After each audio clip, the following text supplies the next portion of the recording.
دنیا کا سب سے بیزی ایئرپورٹ لندن کا ہیتھرو ایئرپورٹ ہے، دنیا کا سب سے بیزی ایئرپورٹ، لیکن اس میں رات کو 12 بجے سے لے کر 5 بجے تک کوئی فلائٹ نہ لینڈ ہوتا ہے نہ ٹیک آف ہوتا ہے۔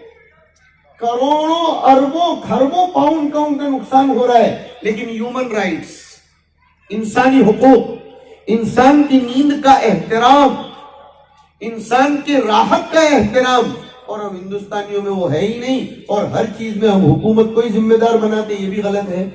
ہر چیز میں حکومت ذمہ دار نہیں ہے، اس سے زیادہ ہم لوگ ذمہ دار ہیں، اس لیے کہ ہم نے اپنی زندگی میں ڈسپلن ہی پیدا نہیں کی۔ میونسپل کارپوریشن والے ڈبے دے رہے ہیں گھروں پر کہ بھئی سوکھا کچرا، گیلا کچرا، لیکن پھر بھی وہی باہر ڈالتے ہیں۔ مکمل قرآن سنایا ہے، میں ان کو آواز دے رہا ہوں، وہ جلد جو ہے اسٹیج پہ تشریف لائیں، اور ہمارے اسٹیج پہ تشریف فرما حضرات اکابر علماء کرام سے درخواست ہے وہ ایک ایک حافظ کا استقبال رومال کے ذریعے کرتے رہے۔ حافظ محمد عارف صاحب عمری، حافظ معین الدین ہاشم صاحب، حافظ سید علیم الدین صاحب، حافظ محمد بدیع الدین صاحب، حافظ سہیل ابن شفیق صاحب، حافظ سفیان ابن عبد القدیر صاحب، حافظ محمد طاہر ابن عبد الغفور صاحب، اسی طرح مولانا محمد یاسر اشاتی، اسی طرح مولانا یونس اشاتی، اور اسی طرح مولانا اسلام اشاتی۔ یہ حضرات اسٹیج پہ آئے اور ہمارے اکابر علماء کرام ان کا استقبال کریں رومال کے ذریعے۔ آج ہمارے مہمانان نظام میں امیر صاحب بھی تشریف فرما ہے، مولانا عبدالشکور صاحب سے میں درخواست کرتا ہوں۔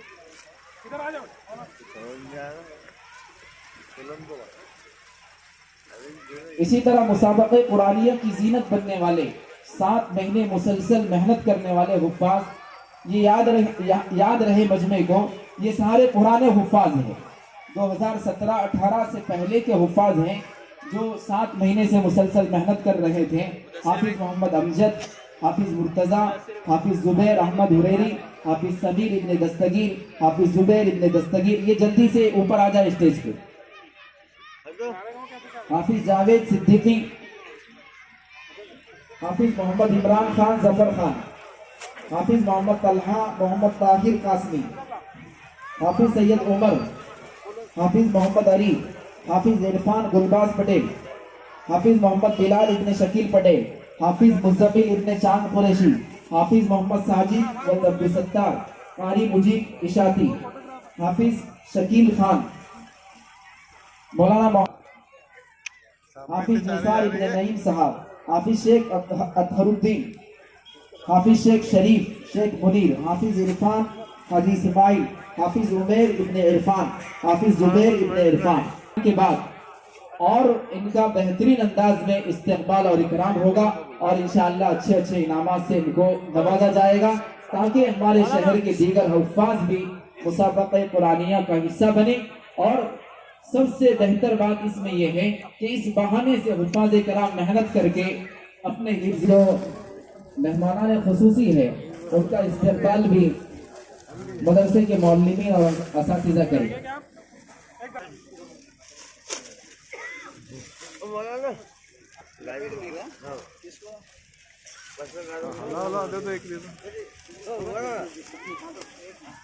آج یہ جو جلسہ منعقد کیا گیا ہے ختم جلالین شریف اور ختم بخاری شریف کے عنوان سے، اور انشاءاللہ یہ دونوں کا درس آج کے ہمارے مہمان مبجل حضرت مولانا مفتی محمد فاروق صاحب مدنی دامت برکاتہم دیں گے انشاءاللہ۔ مفتی لقمان صاحب سے میں درخواست کرتا ہوں کہ وہ جلالین کی عبارت کریں۔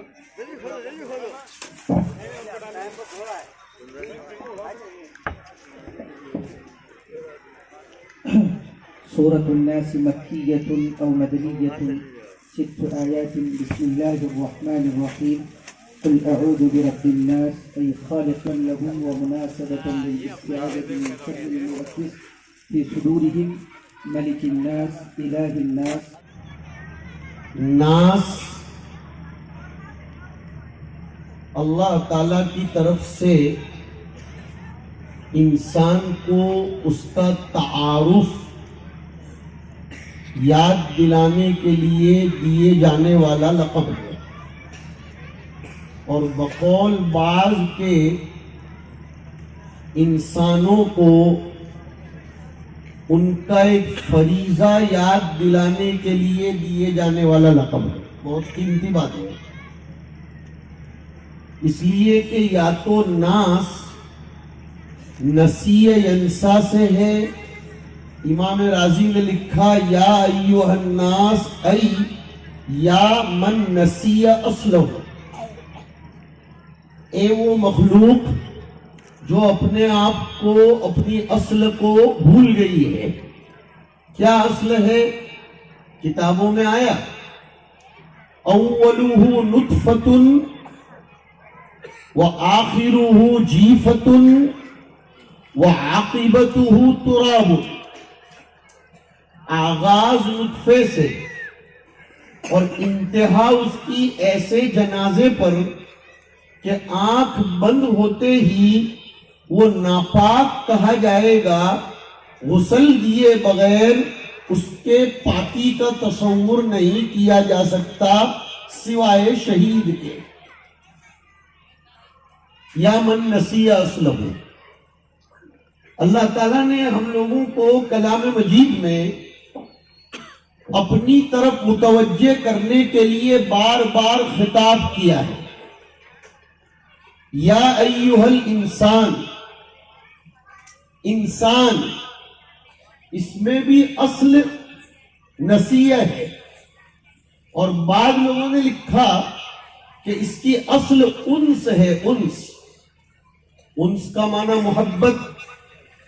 انسانی زمرے میں یا انسانی لڑی میں جتنے بھی لوگ پیرو کر رہتے ہیں ان کے لیے ضروری ہے کہ وہ ایک دوسرے سے انس رکھیں، ایک دوسرے سے وحشت نہ کریں، ایک دوسرے کے لیے اپنے آپ کو آئینہ بنائیں۔ اور آپ حضرات کی برکت سے مجھے یاد آیا، حدیث شریف میں فرمایا گیا المؤمن مرآت المومن، ایک مومن دوسرے مومن کے لیے آئینہ سمان ہوتا ہے۔ آئینہ سامنے والے کے عیب کی تشہیر نہیں کرتا، توجہ سے سنیں، آئینہ اپنے سامنے کھڑے رہ کر اپنی داڑھی، چہرہ، بالوں کو سنوارنے والے یا سنوارنے والی کے بدن پر، چہرے پر کوئی داغ اور دھبا ہو تو اس کو زور زور سے اعلان نہیں کرتا، خاموش رہ کر بتا دیتا ہے کہ تمہارے چہرے پر فلاں جگہ دھبا لگا ہوا، تمہارا کام ہے اس کو صاف کر لو۔ مومن کا کام بھی یہ ہے، مومن کا، آپ حضرات ادھر متوجہ رہیں، مومن کا کام بھی یہ ہے کہ وہ اگر کسی میں کوئی چیز قابل اصلاح بتانی ہو تو وہ اس کا اعلان نہیں کرتا، وہ اس کی ایڈورٹائز نہیں کرتا، چپکے سے اس کو بتا دیتا ہے کہ آپ میں یہ خامی پائی جاتی ہے، اس کو درست کر لو۔ اسی طرح آئینہ اگر غبار آلود ہے، آئینے پر دھول ہے، تو صاف چہرہ لے کر کھڑے ہونے والے کا چہرہ بھی اس میں غبار آلود ہوتا ہے۔ تو ایک مومن کا خود کا دل اگر کسی کی طرف سے صاف نہیں ہے تو اس کو دوسرے بھی غبار آلود ہی نظر آتے ہیں۔ لہذا مومن کو چاہیے کہ وہ اپنے دل کو سب کی طرف سے صاف رکھے۔ کوئی اصلاحی گفتگو کرنی ہے، کوئی تنبیہ کرنی ہے تو تحقیر کیے بغیر، استہزاء اور مذاق کیے بغیر، اس کی اڑائے بغیر اس کی تنبیہ کر دے۔ دو باتیں الگ الگ ہیں۔ مزاح کرنا یہ تو جائز ہے، حدیثوں سے ثابت ہے۔ دل لگی کرنے کے لیے مجلس میں تھوڑا موڈ فریش کرنے کے لیے ہنسانا یہ خود نبی اکرم صلی اللہ علیہ وسلم سے ثابت ہے. لیکن کسی کو ٹارگیٹ بنا کر اس کی اڑانے کے لیے، اس کا مذاق اڑانے کے لیے، سب کے بیچ میں اس کو ہدف بنانا، اس کو مورد طعن و تشنیع بنانا، یہ کسی بھی صورت میں جائز نہیں ہے. اور یہ قاعدہ واٹس ایپ کے گروپ پر بھی لاگو پڑتا ہے. سنو، جیسے اسٹیج پر ایک دوسرے کا احترام ضروری ہے، ہم سب کے لیے ایک دوسرے کا احترام ضروری ہے. اگر کچھ رفقا اور احبا مل کر واٹس ایپ کا گروپ چلاتے ہیں تو اس میں بھی ایک دوسرے کا احترام، ایک دوسرے کی رائے کو برداشت کرنے کی صلاحیت، قوت ہاضمے کی مضبوطی ضروری ہے. اور اگر کبھی آپ کو گروپ میں کوئی شخص اپنی رائے سے ہٹ کر عناد اور کبر یا انانیت یا کچھ گڑبڑ کرتا ہوا نظر آتا ہے تو گروپ پر اس کی میہ نہ کریں، بلکہ اس کو پرائیویٹ میں لے لیں اور پھر اس کے ساتھ آپ کو جس طرح کی بھی گفتگو کرنی ہو کریں. گفتگو چل رہی تھی ہماری سورہ ناس کے لفظ ناس پر، اور عجیب بات ہے کہ قرآن کریم نے شروع میں فرمایا الف لام میم ذالک الکتاب لا ریب فیہ ھدی للمتقین. یہاں تو فرمایا کہ قرآن کریم ہدایت ہے تقوی والوں کے لیے. اور اب ایک آیت ان قریب پڑھی جانے لگے گی. شروع کے 5 دن تو وہ آیت خوب پڑھی جائے گی. کون سی؟ شہر رمضان الذی انزل فیہ القرآن ھدی للناس وبینات من الہدی والفرقان. یہاں آیا ھدی للناس. ذرا توجہ دینا، سب کے کام کی بات ہے کہ کریم تقوی والوں کے لیے ہدایت ہے. اور دوسرے پارے کے رکوع نمبر 7 کی آیت نمبر 3 میں آیا کہ ھدی للناس سبھی لوگوں کے لیے ہدایت ہے. ناس پر سے بول رہا ہوں. تو متقیوں کے لیے ہدایت ہے یا ناس کے لیے ہدایت ہے، یہ سوال ہو رہا ہے. اس لیے کہ متقی تو خاص اور ناس عام. امام رازی نے اس کا جواب لکھا کہ متقی لوگ ہی ناس کہلائے جانے کے مستحق ہیں، باقی لوگ ستیہ ناس ہیں. لفظ ناس انس والے، آنس انس، اور قرآن کریم میں آنس اب سارا کے معنی میں بھی استعمال ہوا ہے، دیکھنے کے معنی میں. آنس من جانب طور الوادی الایمن، دیکھنا. انسان کو انسان یا ناس کو ناس اس لیے بھی کہتے ہیں قلب کرتے ہوئے کہ وہ کسی بھی چیز کو پہلے دیکھتا، پرکھتا، سمجھتا، شعور میں لاتا ہے، پھر کوئی ججمنٹ لیتا ہے. نہ یہ کہ نارمل اور روٹین ویژن کے ہوتے ہی وہ کسی چیز پر کوئی فیصلہ لے لیتا ہے. بالخصوص ایمان والے کی خوبی یہ ہے کہ وہ کسی بھی چیز میں ڈیپلی نظر ڈالتا ہے، بغور اندر جا کر سوچتا، دیکھتا، سمجھتا ہے اور اس کے بعد استدلال کرتا ہے. وہ چاہے تو ایک پتے کے ذریعے بھی خدائے پاک کی معرفت پیدا کر کے سامنے والے کو اس کا قائل کر سکتا ہے، اس لیے کہ اس کے اندر دیکھنے کی صفت ہے.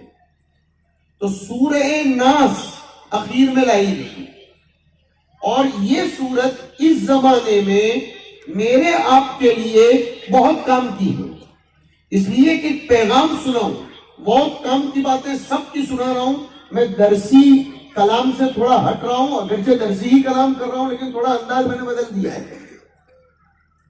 قرآن کریم کو شروع کرتے وقت بھی اعوذ باللہ من الشیطان الرجیم، شروع میں بھی شیطان مردود سے اللہ کی پناہ، اور قرآن کریم کو ختم کرتے وقت بھی من شر الوسواس الخناس، شیطان مردود سے اللہ کی پناہ۔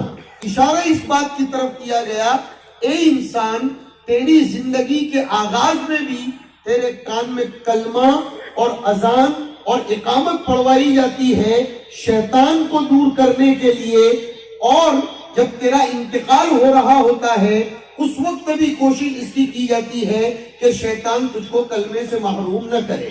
پتہ چلا تیرا ابتدائی اور انتہائی دشمن اگر کوئی ہے تو وہ شیطان ہے۔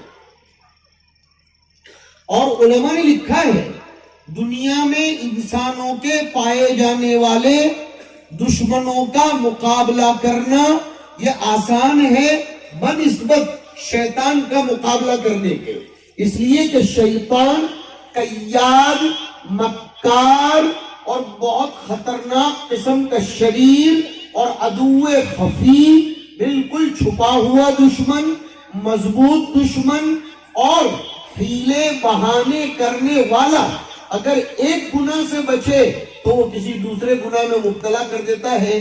اس لیے اللہ رب العزت نے اخیری صورت میں شیطان مردود سے انسان کو اپنی پناہ طلب کرنے کا مکلف کیا کہ اگر تو نے اپنے شیطان کو شکست دے دی اور شیطان سے تو میری پناہ میں آ گیا تو تیری موت ایمان پر ہونا بڑا آسان ہے، اور اخیر میں ہی وہ زیادہ پھنساتا ہے۔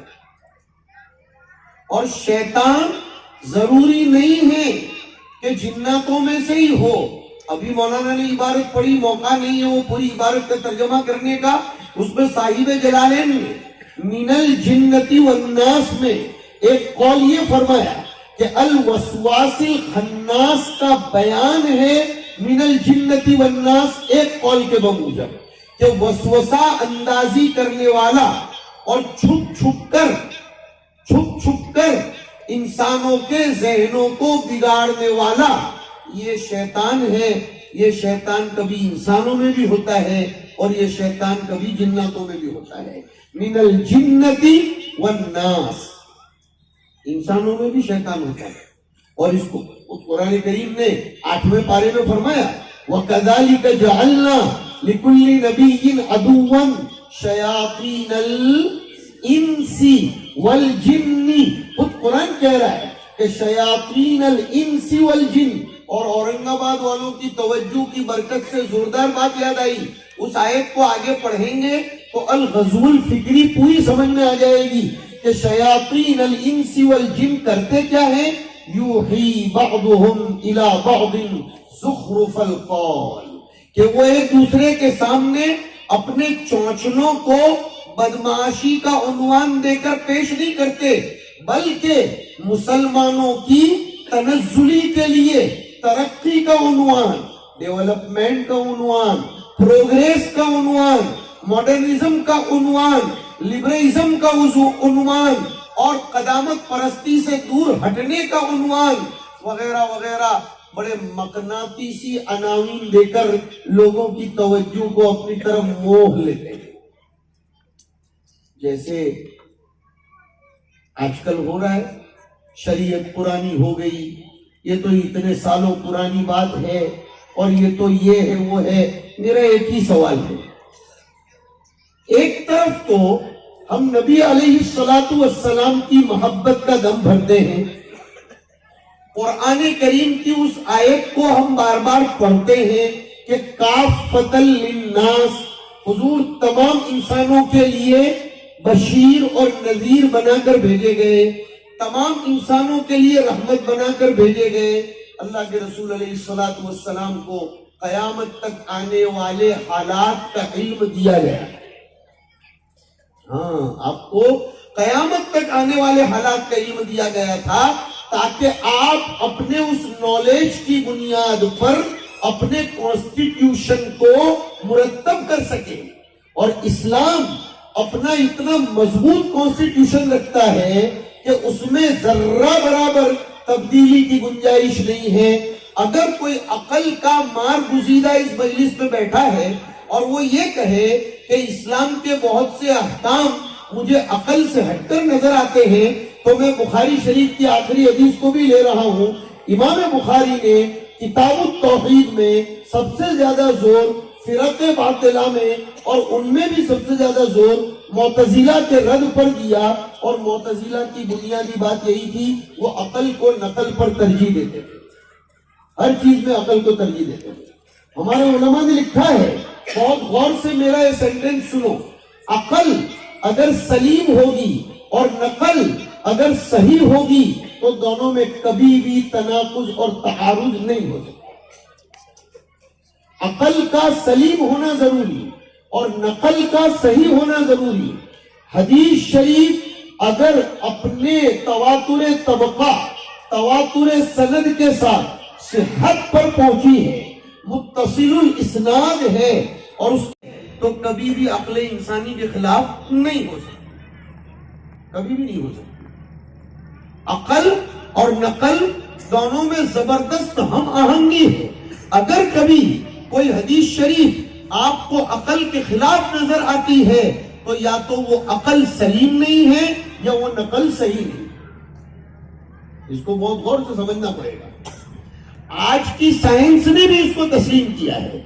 کل پرسوں میں راجستھان کے علاقے میں تھا، وائس پولیوشن پر ایک صاحب مجھ سے گفتگو کر رہے تھے، صوتی آلودگی، وائس پولیوشن۔ ہاں، وائس پولیوشن ہوتا ہے، اسی لیے تو موبائل میں ولیوم کو کم اور زیادہ کرنے کے آپشنز دیے ہوئے ہوتے ہیں۔ آنکھوں کی شعاؤں کے لیے بھی ایک مقدار متعین ہوتی ہے کہ اس سے زیادہ روشنی کو نہ دیکھی جائے اور اس سے زیادہ اجالے میں نظر نہ ڈالی جائے۔ ایسے ہی آواز کے لیے بھی ہے، اس لیے کہ خطرناک آواز انسان کے اندر ارتعاش، تموج پیدا کرتی ہے، اور کبھی کبھی یہ خطرناک آواز انسان کی ہلاکت کا باعث بھی بنتی ہے۔ اسی لیے فرمایا ان زلزلۃ الساعۃ شیء عظیم۔ ایک قوم ایسی گزری ہے کہ جن کو اللہ نے ہلاک ہی کیا تھا آواز کی بنیاد پر، آواز کے ذریعے ہی اللہ نے ان کو ہلاک کیا تھا۔ کہاں ہے؟ 11ویں پارے میں ہے، فَأَخَذَتْهُمُ الصَّيْحَةُ فَأَصْبَحُوا فِي دِيَارِهِمْ جَاثِمِينَ۔ تو وہ وائس پولیوشن پر کلام ہو رہا تھا کہ کیا آوازوں کو زیادہ بلند کرنا، بہت سے لوگ تو چلاتے ہیں نا تقریروں میں، یہ بھی غلط ہے۔ ارے بھائی، سامنے مجمع بیٹھا ہے، مائک چل رہا ہے، اتنی زور زور سے چلانا یہ کس کے لیے ہو رہا ہے؟ کنٹرول میں رہنا چاہیے۔ ٹھیک ہے، کوئی ٹاپک ایسا آ گیا تو اللہ کے رسول صلی اللہ علیہ وسلم کے بارے میں ہم بھی حدیثوں میں پڑھتے ہیں، اعلیٰ صوت ہو، آپ کی آواز تھوڑی بلند ہو جاتی تھی لیکن اتنی بھی بلند نہیں کہ کسی کے کان پھاڑ ڈالے، اس لیے کہ یہ آواز کے ذریعے فضا میں پولیوشن پھیلتا ہے۔ اور ہماری فقہ اکیڈمی میں باقاعدہ اس پر ریسرچ ہو رہا ہے۔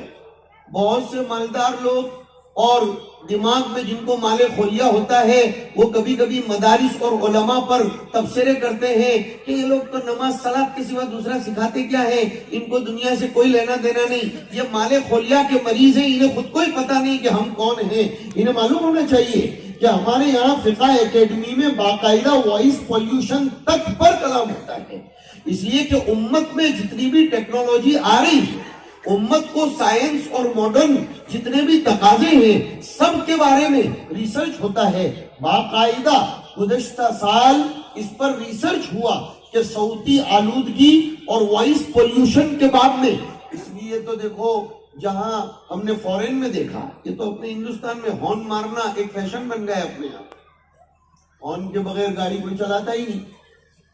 ہم نے انگلینڈ میں دیکھا، کینیڈا میں دیکھا، ساؤتھ امریکہ میں دیکھا، کئی ملکوں میں ہم گھومتے ہیں، دیکھا وہاں پورا مہینہ رہنا ہوتا ہے۔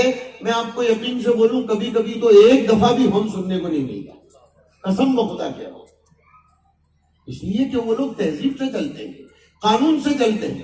بالخصوص اسکول، مدرسہ، ہاسپٹل اور قید خانے کا جو ایریا ہوتا ہے جیل کا، اس میں تو بڑے بڑے بورڈ ہوتے ہیں، نو ہارن پلیز، بالکل ہارن نہیں، اس لیے کہ اس سے ایک تو لوگوں کی، بلکہ میں آپ کو کہوں دنیا کا سب سے بیزی ایئرپورٹ لندن کا ہیتھرو ایئرپورٹ ہے، دنیا کا سب سے بیزی ایئرپورٹ، لیکن اس میں رات کو 12 بجے سے لے کر 5 بجے تک کوئی فلائٹ نہ لینڈ ہوتا ہے نہ ٹیک آف ہوتا ہے.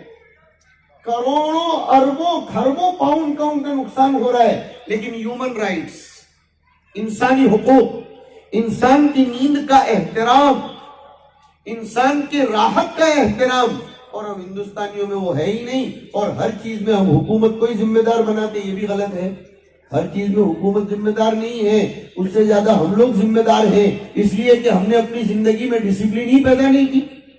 میونسپل کارپوریشن والے ڈبے دے رہے ہیں گھروں پر کہ بھئی سوکھا کچرا، گیلا کچرا، لیکن پھر بھی وہی باہر ڈالتے ہیں اور اپنے مسلمان ہونے کا ثبوت بھی پیش کرتے، ہڈے ڈال ڈال کر. نعوذ باللہ من ذالک. ہمیں خود اپنے اندر ڈسپلن پیدا کرنی پڑے گی. تو وائس پولوشن کے بارے میں بات چل رہی تھی.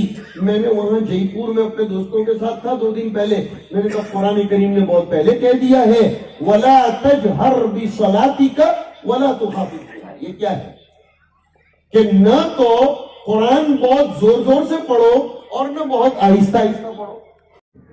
کیا کہتا ہے قرآن؟ نہ تو قرآن کریم کو بہت زور زور سے پڑھو اور نہ بالکل آہستہ پڑھو. وَابْتَغِ بَيْنَ ذَلِكَ سَبِيلًا، بلکہ دونوں کے درمیان کا طریقہ اختیار کرو. قرآن کریم نے ہمیں اس سے ادب سکھایا کہ ہمارے ملک میں اگر ہم رہتے ہیں تو دیش واسیوں کی رعایت کرنا اور ان کے آرام کا خیال کرنا، وہ کریں نہ کریں ہمیں اس سے کوئی لینا دینا نہیں، لیکن ہمیں جو آرام کے اوقات ہیں ان اوقات میں ایک دوسرے کا خیال کرنا ضروری ہے. ہاں، آپ نے ٹرینوں میں بھی دیکھا ہوگا ریزرویشن ڈبوں میں لکھا ہوا رہتا ہے کہ رات کے 10 بجے سے لے کر صبح کے 6 بجے تک زور زور سے بات مت کرو. لیکن مسلمان وہاں بھی زور زور سے غزلیں سنتا ہے، مشاعرے سنتا ہے. یہ غلط طریقہ ہے. میں عرض کر رہا تھا کہ سورہ ناس نے یہ بتایا کہ انسانی زندگی کا آغاز بھی تعوذ سے ہو اور انسانی زندگی کی انتہا بھی تعوذ سے ہو، تو جا کر اس کا کام آرام سے چلتا ہے. بدایت میں بھی شیطان، نہایت میں بھی شیطان. جب انسان پیدا ہوتا ہے تو شیطان اس کو چوکا لگاتا ہے، اسی لیے تو انسان روتا ہے. سنو آج کے بیان میں بہت سو کو سوال ہوتا ہے کہ ہر پیدا ہونے والا بچہ روتا کیوں؟ اس کا کس نے کیا بگاڑا؟ وہ تو اندھیروں سے اجالے میں آیا. وہ فی ظلمات ثلاث تھا، تین اندھیروں میں تھا، اب تو اجالے میں آیا. اب تک وہ حیض کا بچا ہوا خون یہ پائپ لائن کے ذریعے اس کی غذا بن رہا تھا، اب تو وہ ماں کی چھاتی سے دودھ پیے گا. اور اس کے لیے اس کے ماموں نانا، اس کے دادا دادی، اور اگر خوش قسمت ہوگا تو اس کی پھوپھی اور اس کے چاچا اور اس کے وغیرہ وغیرہ اس کے لیے ٹوائز اور اس کے لیے کھلونے اور کیا کیا نہیں لائیں گے. لیکن جناب روتے ہوئے آ رہے، ان کا کس نے کیا بگاڑا؟ خاموخواہ روتے ہوئے آ رہے. تعجب ہے، ماں ہنس رہی ہوتی ہے جب بچہ پیدا کر دیتی ہے اور بچہ روتا ہے. ماں کو ماں بننے کی خوشی ہوتی ہے اور بچہ روتا کیوں ہے؟ حضور نے اس کی فلسفی سمجھائی. بلکہ جو تعلیم یافتہ طبقہ ہے متوجہ رہے اور ذہنوں کو صاف کرے کہ مولویوں کو کچھ سائنس نہیں معلوم. آؤ نا ذرا میرے سامنے تو سمجھاؤں گا، اور تمہیں سائنس کی اسپیلنگ کیا ہے وہ میں پڑھاؤں گا. میں تم کو حدیث شریف نے بتایا اور سائنس نے اس کو تسلیم کیا کہ بیبی کا کرائم کرنا، بچے کا پیدا ہوتے وقت رونا، یہ اس کی زندگی کی نشانی ہے. سب سے پہلے گائنولوجسٹ اس کے پیپرز میں اور اس کی فائل میں جو کامنٹ لکھتی ہے وہ سب سے پہلے یہ لکھتی ہے کہ جب وہ آؤٹ ہوا ہے تو روتا ہوا پیدا ہوا، یہ اس کی صحت اور تندرستی اور زندہ ہونے کے لیے. اور صاحب ہدایہ نے برس پہلے لکھا کہ اگر وہ روتا ہوا پیدا ہوا ہے تو ہی اس کا نام بھی رکھا جائے گا. چاہے 2 سیکنڈ کے لیے وہ رویا پھر مر گیا، اس کا نام رکھا جائے گا. اس لیے کہ روتا ہوا آیا مطلب زندہ پیدا ہوا ہے. اس کو باقاعدہ کفن دفن کیا جائے گا، اس کی نماز جنازہ پڑھی جائے گی. سوال تو وہ ابھی بھی کھڑا ہے کہ روتا کیوں ہے؟ اس کا کس نے بگاڑا؟ کوئی تو اس کو ماں سہلا رہی ہے، باپ بہلا رہا ہے. اگر باپ وفادار ہو تو وہاں کھڑا ہوگا، ورنہ ہندوستان کے ظالم باپ تو ڈیلیوری کے موقع پر بیوی کو میکے میں چھوڑاتے ہیں. یہ ظالم باپ ہوتے ہیں. یہ ظلم ہے اپنی بیوی کے اوپر کہ اولاد آپ کی، بڑھاپے میں کمائی آپ کو کھانا ہے، نام آپ کو اس سے روشن کرنا ہے، اور ڈیلیوری کے موقع پر میکے میں چھوڑ کر آتے ہیں. اور وہ ذرا سماج میں چلا آیا. سماج مقدم ہے، شریعت مقدم ہے. اور انٹرنیشنل بھکاری ہے ہندوستان کے لوگ جو عورتوں کے جہیز پر پلتے ہیں، بالخصوص اس علاقے کے اطراف و جوانی کے لوگ انٹرنیشنل بھکاری ہے. تو مرد بن کر پیدا کیوں ہوئے؟ سر پٹک کر مر جاؤ اگر بیویوں کی کمائی پر زندگی گزارنی ہے اور لڑکیوں سے جہیز لینا ہے. ایسی زندگی سے تو 100 مرتبہ خودکشی کر لینا بہتر ہے. اسلام اس کی قطعی اجازت نہیں دیتا ہے. تو بچہ رو کیوں رہا ہے؟ کیوں رو رہا ہے؟ حدیث شریف نے جواب دیا کہ جیسے ہی بچہ پیدا ہوتا ہے تو بچہ الٹا آتا ہے دنیا میں، سر جھکاتا ہوا، سجدہ کرتا ہوا. Every baby is coming in the situation of سجدہ. وہ رائٹلی نہیں آتا. وہ کسی کو بھی پوچھ لو آپ، کسی بھی دایا کو، کسی بھی گائنولوجسٹ کو، وہ ایسا ہے. اور سب سے پہلے سر نکالتا ہے. حالانکہ فطرت کا تقاضا تو یہ ہے کہ وہ یوں آنا چاہیے، لیکن سر نکالتا ہے، سجدہ کرتے ہوئے آتا ہے. اور شیطان اس کی اس کیفیت کو دیکھ کر اس کی ماں مرتی ہے شیطان، اس لیے وہ چمٹی بھرتا ہے، وہ چوٹی لگاتا ہے، وہ چوکا. تو یہ بچہ روتا ہے. یہ حدیث نے فرمایا ہے. کسی کے گھر میں بھی پیدا ہونے والا بچہ، چاہے وہ اللہ کے وفادار بندوں کے گھر میں ہو، چاہے خدا کے غدار بندوں کے گھر میں ہو. میں کوئی اصطلاحی الفاظ استعمال نہیں کروں گا کہ کسی کو ریئیکشن آئے. خدا کی نعمتوں کو ظاہر کرنے والے اور اللہ کی نعمتوں کے تقاضوں پر پورا اترنے والے بندوں کے گھر میں ہو، یا خدا کی نعمتوں کو کھا کھا کر آسمانی حکومت کے دیش دروہی بندے ہوں، ان سب کے گھروں میں پیدا ہونے والا بچہ سجدہ کرتے ہوئے پیدا ہوتا ہے تو اس کو شیطان چوکا لگاتا ہے. اس لیے کہ سب سے زیادہ تکلیف شیطان کو اگر ہوتی ہے تو انسان کے سجدے کو دیکھ کر ہوتی ہے. اس لیے کہ یہ سجدہ نہ کرنے کی وجہ سے ہی تو اس کو جنت سے نکالا گیا ہے. تو وہ جب جب دیکھتا ہے سجدہ اس کو تکلیف ہوتی ہے. شیطان اتنا خطرناک دشمن ہے. اس لیے اس شیطان سے اللہ تعالیٰ نے اپنی پناہ میں آنے کو فرمایا کہ قل، کہو، پڑھو، اے نبی آپ پڑھو، اعوذ برب الناس. اللہ تعالیٰ کی 3 صفات بیان کی گئی. رب الناس، ملک الناس، الہ الناس. اللہ کی 3 صفات. خالی ایک سے پناہ طلب کرنی ہے، لیکن اس کے لیے خدا کی 3 صفات.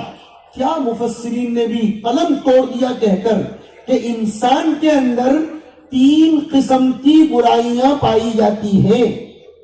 ایک قوت شہوانیہ، ایک قوت غضبیہ، اور ایک خواہش کی اور اپنی شہوت کو عروج پر لے جانے کی. چنانچہ ملک الناس میں اللہ تعالیٰ نے اپنے مالک ہونے کو بیان کر کے اشارہ کر دیا کہ تو چاہے کتنا ظلم کر لے دنیا میں رہ کر، تو چاہے کتنی سفاکیت اور بربریت سے دنیا کے لوگوں کے سامنے پیش آئے، ملک تو میں ہوں. ملک تو میں ہوں. قیامت میں اعلان ہوگا، تیری بولتی بند ہو جائے گی. اعلان ہوگا لمن الملک اليوم للہ الواحد القہار. وہاں کوئی سیاسی پارٹی اس کی ماں نے اگر اس کو حلال کا دودھ پلایا ہو تو کہے کہ زمین میری ہے، یہ ملک میرا ہے، یا فلاں دھرتی میری ہے. کھلا اعلان ہے قرآن کریم کا. اور میں تو کہتا ہوں آج ہی دیکھ لو، دنیا کی سائنس، دنیا کا اب تک کا تجربہ، دنیا کا مشاہدہ یہ بتاتا ہے کہ کبھی بھی دنیا نے مارچ کے مہینے میں بارش کو برستے ہوئے نہیں دیکھا، لیکن 3 دن سے آب و ہوا تبدیل ہو رہی ہے. اے وہ لوگوں جن کے دماغوں میں خمار بھرا ہوا ہے اور جو یہ سمجھتے ہیں کہ دنیا کو ڈیولپ اور پروگریس دلانے والے ہمیں، ذرا آؤ میدان میں اور خدا کی قدرت اور طاقت سے برسنے والے بارش کو تو روک کر بتاؤ۔ بارش کا روکنا تو دور، اس کا صاف اعلان ہے وَإِن يَسْلُبْهُمُ الذُّبَابُ شَيْئًا لَا يَسْتَنْقِذُوهُ مِنْهُ ضَعُفَ الطَّالِبُ وَالْمَطْلُوبُ۔ طالب بھی ضعیف، مطلوب بھی ضعیف، لیکن ہم ضعیف کیوں بنے؟ ہم تو طاقتور۔ حدیث شریف میں آیا المؤمن القوی احب الی اللہ من المؤمن الضعیف۔ مسلمان ڈھیلا ڈالا نہیں ہونا چاہیے اور بھولا بھی نہیں ہونا چاہیے۔ بہت سے لوگ کہتے ہیں سیدھا سادہ رہنے کا کیا سیدھا سادہ، نہیں، ہم کسی کو دھوکہ دیں گے بھی نہیں اور کسی سے دھوکہ کھائیں گے بھی نہیں۔ ہم کسی کو استعمال کریں گے بھی نہیں اور کسی کے ہاتھوں استعمال ہوں گے بھی نہیں۔ 55 سال تک تو استعمال ہوتے رہے، اب کب تک استعمال ہونا ہے؟ وَالْعُقَلَاءُ تَكْفِيهِمُ الْإِشَارَةُ۔ اب تو جاگو، فراست المومن اپنے اندر ہونا چاہیے، مومن کی دانش مندی۔ مومن یہ نارمل ویژن سے نہیں دیکھتا۔ ملک الناس نے بتایا کہ دنیا چاہے کتنا دعویٰ کر لے، لیکن تمام انسانوں کا جب میں بادشاہ ہوں تو انسانوں کی قائم کردہ فیکٹریوں، ان کے بنائے جانے والے بنگلوں اور ان کی ساری انڈسٹریز، اس کا تو میں بدل دیا اولا مالک۔ اور رب الناس میں اشارہ کیا، تربیت بھی میں کر سکتا ہوں۔ میرے نہج پر چلو گے تو اپنے بچوں کو اپنی آنکھوں کی ٹھنڈک بناؤ گے، اس لیے کہ میں رب الناس، اور رب کا معنی مربی۔ پتہ چلا اگر اپنے بچوں کی تربیت کرنا چاہتے ہو تو رب تعالیٰ کے احکام کی روشنی میں کرو۔ شیکسپیئر ہو یا کوئی بڑے سے بڑا آئیڈیالوجی والا ہو یا نیوٹن ہو، کوئی بڑے سے بڑا سائنسدان یا مفکر اسکالر ہو، اگر اس کے ویژن اور اس کے اوپینینز کے مطابق اپنے بچوں کی تربیت کرو گے تو کبھی بھی کامیاب نہیں ہو سکو گے، اس لیے کہ وہ خود مربع ہے۔ مربی حقیقی تو اللہ ہے، اور اس مربی حقیقی نے اپنی شان تربیت کو حضور پاک صلی اللہ علیہ وسلم کے ذریعے دنیا میں ظاہر کیا۔ قل اعوذ برب الناس ملک الناس۔ اور بہت سے لوگ، سنیے آگے، بہت سے لوگ اپنی خواہشات کو اپنا معبود بناتے ہیں۔ ارأیت من اتخذ الہہ ہوا، اس لیے آگے فرمایا کہ الہ الناس، کہ سارے لوگوں کا معبود بنائے جانے کے قابل تو وہی ہے۔ کس سے پناہ طلب کی جا رہی ہے؟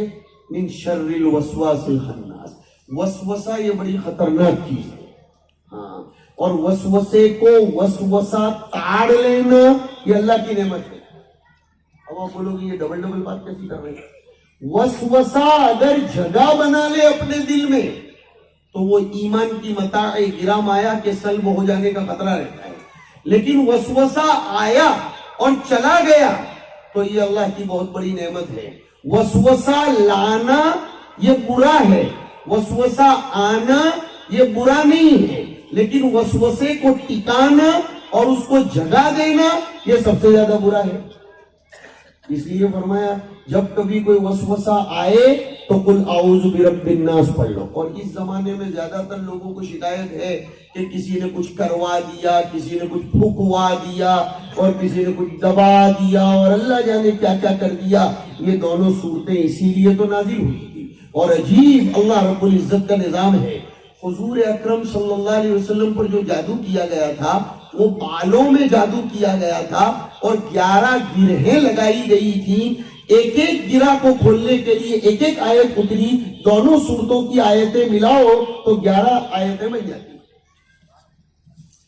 اس سے عورتوں کو بھی ایک سبق مل رہا ہے، خواتین بھی سن رہی ہیں کہ اپنے بالوں کو باہر نہیں ڈالنا چاہیے، اس لیے کہ جادو کرنے والے زیادہ تر بالوں پر اور ناخن پر جادو کرتے ہیں۔ آپ سب بھی سن لو، آج کل اس کا اہتمام نہیں ہو رہا ہے، بلکہ علماء نے یہاں تک لکھا میلے کپڑے بھی جلدی کسی کے ہاتھ میں مت دو، اس لیے کہ میلے کپڑوں پر گندا اور کالا جادو ہوتا ہے۔ ہاں، اور ایک حدیث شریف میں آیا، بیہقی کی روایت میں، حوالے کے ساتھ بات کر رہا ہوں، حضور نے فرمایا کہ اپنے بالوں کو باہر مت پھینکا کرو، اپنے ناخن کو باہر مت پھینکا کرو، ورنہ بنی آدم کے جادوگر اس سے کھیلیں گے اور اس کے اوپر جادو کریں گے۔ یاد ہونا یہ چاہیے کہ بالوں کو ہماری ماں بہنیں جب بال کوڑیں اور بنائیں تو ایک طرف جمع کریں، مہینے 2 مہینے کے بال جب جمع ہو جائیں ایک بڑی تھیلی میں تو کسی بڑی بہتی ندی میں ڈالیں۔ میں نے بڑی کو جتنا کھینچ کر بولا ہے نا اتنی ہی بڑی ہونی چاہیے، چھوٹی موٹی بھی نہیں۔ اور سب سے اچھا تو یہ ہے کہ قبرستان میں یا کسی جگہ گڑھا کھود کر اس جلانے کی بھی اجازت نہیں، یہ بھی سن لو، ناخن کو بھی جلانے کی اجازت نہیں جلا سکتے بال کو اور ناخن کو۔ اس کی وجہ کی طرف ذرا توجہ دیجیے، ناخن اور بال جزو انسان ہے، کل انسان کو جلانے کی اجازت نہیں ہے تو جزو انسان کو بھی جلانے کی اجازت نہیں ہے۔ جیسے پورے انسان کو نہیں جلا سکتے ویسے انسان کے جزووں کو بھی نہیں جلا سکتے۔ اسی لیے تو روایت میں آیا کہ کسی بھی انسان کو داغا نہ جائے، روایت میں باقاعدہ اس کی بھی صراحت ہے۔ آپ لوگ کیا سمجھتے ہو کہ حضور نے صرف نماز صلاۃ سکھائی؟ یہ بخاری پڑھانے والے اور ہماری پیاری بیٹیاں جو آج فاضلات بن کر نکل رہی ہیں ان سے پوچھو کہ بخاری میں کھیتی کرنے کے طریقے بھی آئے، کتاب المزارعات ہے مستقل، کھیتی میں پانی پلانے کا بھی طریقہ ہے، اور کیا شریعت ہے، کیا شریعت ہے۔ فرمایا جس کھیتی کو بارش کا پانی پلایا جائے اور اس کی فصل لی جاتی ہو اس میں زیادہ عشر نکالنا پڑے گا، اور جو کھیتی نہروں کا پانی کھینچ کر سیراب کی جاتی ہو اس میں کم نکالا جائے گا۔ واہ رے میرے مولا، تیرا انصاف کتنا اچھا کہ نہر میں سے، تالاب میں سے، مشین کے ذریعے کھینچے جانے والے پانی میں انسان کو اجرت بھی دینی پڑتی ہے، انسان کا خرچہ بھی ہوتا ہے، لہذا اس کے اوپر ٹیکس کم لاگو کیا۔ اور بارش کے ذریعے فیما سقط السماء، روایت کا الفاظ ہے، اور عشر، اور ادھر نصف العشر۔ ہاں بارش کے پانی سے سینچائی ہوئی تو اس میں زیادہ انسان کا، یہ فلسفی ہے، پوری رہبری اور ہدایت بخاری شریف میں موجود ہے، اور یہ بخاری شریف قرآن کریم کی تفسیر ہے۔ یہ مدرسوں میں معتزلہ، جہمیہ، کرامیہ پر خاموخواہ تقریر ہوتی ہے، نہ رہی 5 نہ بجے بانسری گائے تو سر پکاتے ہیں یہ بچائے۔ ارے کس نے کہا کہ ختم ہو گئے؟ افکار و نظریات کے بانی ختم ہو جاتے ہیں لیکن ان کے افکار و نظریات کبھی ختم نہیں ہوتے، یاد رکھو اس کو۔ ورنہ اصل تو یہ ہے کہ اللہ پاک انصاف کرے گا، وہ جو قرآن کریم میں آیا وَنَضَعُ الْمَوَازِينَ الْقِسْطَ لِيَوْمِ الْقِيَامَةِ، کہ اللہ تعالیٰ قیامت کے دن پلڑے کو رکھے گا اور اس کے اندر اعمال کو تولے گا۔ جی ہاں، اعمال تولے جائیں گے۔ اب تو یہ سائنس اور ٹیکنالوجی نے آسان کر دیا، ٹیمپریچر تولا جا رہا ہے تو اعمال کیوں نہیں تولے جائیں؟ ٹیمپریچر تو دور کی بات ہے، گزشتہ سال میں نے موتیا بین کا آپریشن کروایا تو میری آنکھوں میں کتنا پریشر ہے وہ بھی ڈاکٹر چیک کر رہا تھا۔ میں نے کہا اللہ اب تک یہ تو دیکھا تھا کہ بلڈ میں کتنا پریشر ہے، آنکھوں کے پریشر کو بھی آنکھ میں کوئی آلہ ڈالے بغیر باہر سے ہی اس کا پریشر ناپا جاتا ہے، جبکہ وہ پریشر نظر آتا ہے یا نہیں آتا؟ ارے جاگ رہے ہو، اس کا ثبوت دو۔ نہیں، ہاں ذرا زور سے بولو، نہیں آتا نا؟ پریشر نظر آتا ہے؟ نہیں۔ ٹیمپریچر نظر آتا ہے؟ ارے بولو۔ آکسیجن لیول نظر آتا ہے؟ نہیں۔ لیکن ان سب کو ناپا جاتا ہے کہ نہیں؟ اور کورونا نے تو جناب ہم میں سے ہر ایک کے گھر میں وہ چھوٹا مشین رکھوا دیا ہے کہ اپن ناپتے ہیں۔ تو جب یہ نہ دکھنے والی چیزوں کو ناپا اور تولا جا رہا ہے دنیا کے اندر، تو قیامت کے دن اعمال کو تولا جائے گا، اس میں کیا شک ہو سکتا ہے؟ اور سب سے بڑی بات تو یہ ہے کہ اس دنیا کو اس دنیا پر قیاس کرنے کا کوئی جواز ہی نہیں ہے۔ جب ہر کنٹری، ہر ملک کی اصطلاح الگ، ہر کنٹری، ہر ملک کے حالات الگ، تو وہ تو کنٹری ہی الگ ہے۔ اب جب وہ کنٹری الگ ہے تو یہ بھی سنا دوں وہاں بٹکو کرنسی نہیں چلے گی۔ ہاں، یہ بھی ایک مستقل مصیبت ہے۔ حضرات مفتیان کرام جو یہاں تشریف فرما ہے، کبھی اس پر بھی روشنی ڈالیں، اس لیے کہ بٹکو کرنسی کی طرف دنیا جا رہی ہے۔ ہندوستان نے اگرچہ اس کو منع کر دیا، گزشتہ ہفتے پارلیمنٹ میں اس کے خلاف بہت اچھا ہوا کہ بیان دیا کہ اگر کوئی بٹکو کرنسی اپنے پاس رکھتا ہے تو ہم ای ڈی کے چھاپے اس کے اوپر بھی ڈلوائیں گے، ای ڈی کے چھاپے ڈال کے اس کی عید برباد کر دیں گے، برابر ہے؟ تو یہ بٹکو کرنسی وہاں نہیں چلے گی، پاؤنڈ ڈالر ریال نہیں چلیں گے، ہر کنٹری کی کرنسی الگ ہے، وہاں کی کرنسی ہے اعمال صالحہ، وہاں نیک اعمال چلیں گے۔ وہاں کیا چلے گا جو آخری حدیث میں آیا، وہاں چلے گا سبحان اللہ و بحمدہ سبحان اللہ العظیم، وہاں اللہ کی تسبیح چلے گی۔ میں دونوں میں جوڑ کر کلام کر رہا ہوں اس لیے کہ میرے لیے پریشانی ہے، عبدالشکور صاحب نے مجھے ایسے مقبضے میں ڈال دیا کہ دونوں میں توقف بھی نہیں کرنا ہے، دونوں کو لے کر چلنا ہے۔ اب یہ ظالم آدمی ہے میرے لیے، محبت میں کہہ رہا ہوں، ظالم نہیں ہے، بالکل حقیق نہیں۔ ہمارے استاد سے حضرت مولانا سید دین دگنی رات چوگنی ترقیات سے نوازے اللہ رب العزت، بہترین نسلوں کو پیدا کرنے والی مائیں اس مدرسے سے تیار کرائے اور مدرسے کی جملہ ضروریات کو اپنے خزانے غیب سے پوری فرمائے۔ یہ پڑھانے والے دونوں ہمارے جو مشائخ ہیں ان کا بھی میں قدردان ہوں کہ انہوں نے بالمشافہہ نہ ہونے کے باوجود کتنا پتا مار کر حجابات کے ساتھ پڑھایا ہوگا۔ اللہ تعالیٰ ان کی کوششوں کو بھی بارآور فرمائے، قبول فرمائے۔ وصلی اللہ وسلم علی نبینا و مولانا محمد وعلی آلہ و اصحابہ اجمعین۔ اللہم لک الحمد کلہ ولک الشکر کلہ والیک یرجع الامر کلہ۔ اللہم صلی علی سیدنا و مولانا محمد وعلی آل سیدنا محمد وبارک وسلم۔ اے اللہ ہم سب کے حالات پر رحم فرما، اے اللہ ہم سب کو اپنی طرف متوجہ فرما، حضور کی سیرت و سنت پر چلنے والا چلانے والا بنا، ہمارے ملک کی ملت کی حفاظت فرما، ہمارے ملک کے حالات پر رحم فرما، مہنگائی کو ختم فرما، اے اللہ ہمارے ملک کی ہر بارڈر پر ملک کی حفاظت فرما، ہمارے ملک کے ساتھ جو لوگ بھی دشمنی مکاری قیادی کرنا چاہتے ہوں اے اللہ ان سب کو ناکام فرما، ہمارے اس ملک کو ہمارے بڑوں نے ہمارے پوروجوں نے اپنے خون پسینے کے ساتھ سینچا ہے، اے اللہ اس ملک میں تیرے بول کو بالا فرما، الہ العالمین ہم سب کو تیرا وفادار بنا، ہمیں اپنے ملک کی خدمت کے لیے بھی قبول فرما، ہم سب کو الہ العالمین کتاب و سنت کا عشق نصیب فرما، فارغ ہونے والی طالبات کو بے انتہا قبول فرما، کام کے مواقع انہیں مہیا فرما، اور جن لوگوں نے بھی ختم بخاری شریف کی نسبت سے دعاؤں کے لیے کہا متوقع ہے، جن کا حق ہے، اور جو بیچارے اپنی بیماریوں اور عمر کے باوجود یہاں تشریف فرما ہوئے، مشائخ اعظام تشریف فرما ہوئے، محسنین مخیرین تشریف فرما ہوئے، ہماری مائیں بہنیں نوجوان علماء سب متوجہ ہوئے، اللہ سب کی عمروں میں صحت عافیت سے برکت نصیب فرما، ہماری دعاؤں کو محض اپنے فضل و کرم سے حضرت نبی پاک صلی اللہ علیہ وسلم کے مقام عالی کے سب طفیل قبول فرما، وصلی اللہ تعالی علی النبی الکریم وعلی آلہ و اصحابہ اجمعین برحمتک یا ارحم الراحمین۔ جزاک اللہ خیرا۔ میں حضرت کا تہ دل سے ناظم مدرسہ اصلاح البنات اور محترم